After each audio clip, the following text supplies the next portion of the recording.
Hi hello வணக்கம் நண்பர்களே. ஒரு அருமையான டிப்ஸ் தான் பார்க்க போகிறோம், வாங்க பார்க்கலாம். இனிமேல் பேனா மூடி வந்து தூக்கி போட்டுறாதீங்க. ஒரு பேனா மூடி எடுத்துகிட்டு டபுள் சைட் டேப் ஒட்டி வச்சுருக்கேன். இது எங்கே வேணுமோ அந்த இடத்துல நான் ஒட்ட வச்சுக்கலாம். இனிமேல் ஊதுபத்தி பற்ற வைக்கிறதுக்குன்னு ஒரு ஸ்டாண்ட் ஏதாவது வாங்க வேண்டியதில்லை. இந்த பேனா மூடி வச்சு நம்ம ஊதுபத்தி ஸ்டாண்டாக பயன்படுத்திக்கலாம். கேஸ் அடுப்போட ஹோல்டரும் பர்னரும் சுத்தம் செய்கிறதுக்கு சோடாப்பு, வினிகர், விம் ஜெல் ஊற்றிட்டு இது ஒரு அரை மணி நேரம் ஊற வச்சுருங்க. அதுக்கப்புறம் விளக்கழுவுற நாரை வச்சு சுத்தம் செஞ்சோம்னா கேஸ் பர்னரும் ஹோல்டரும் சுத்தமாயிரும். இனிமேல் மசாலா கவரையெல்லாம் தூக்கி போடாதீங்க.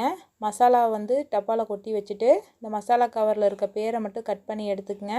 அதுக்கப்புறமா டிரான்ஸ்பரண்ட் டேப் இருக்கும், அந்த டேப்பை வச்சு எந்த டப்பாவில் வந்து எந்த மசாலா கொட்டி வச்சுருக்கோமோ அந்த டப்பாவில் வந்து இந்த மசாலாவோட பேரை ஒட்டி வச்சுருங்க.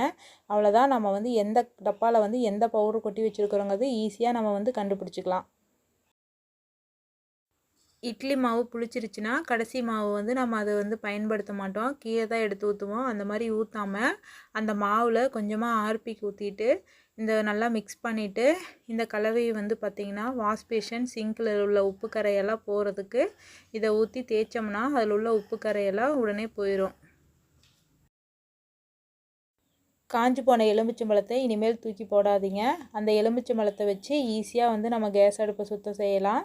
கேஸ் அடுப்பில் உள்ள எப்படிப்பட்ட கரை இருந்தாலும் ஈஸியாக வந்து அது க்ளீன் பண்ணிடும். அதில் வந்து சோடா உப்பு கொஞ்சமாக போட்டுட்டு அந்த எலுமிச்சம்பழத்தை ரெண்டாக கட் பண்ணி கேஸ் அடுப்பு ஃபுல்லாக சுத்தம் செஞ்சோம்னா அடுப்பு வந்து நல்லா க்ளீனாக ஆயிரும். கேஸ் அடுப்பை நல்லா தேய்ச்சி விட்டுட்டு அதுக்கப்புறம் ஒரு 10 நிமிஷம் அதை அப்படியே விட்டுருங்க. அதுக்கப்புறம் ஈரமான நல்லா காட்டன் துணி இருந்துச்சுன்னா தொடச்சி எடுத்துருங்க. அவ்வளோதான், கேஸ் அடுப்பு ஈஸியாக சுத்தம் செஞ்சிடலாம்.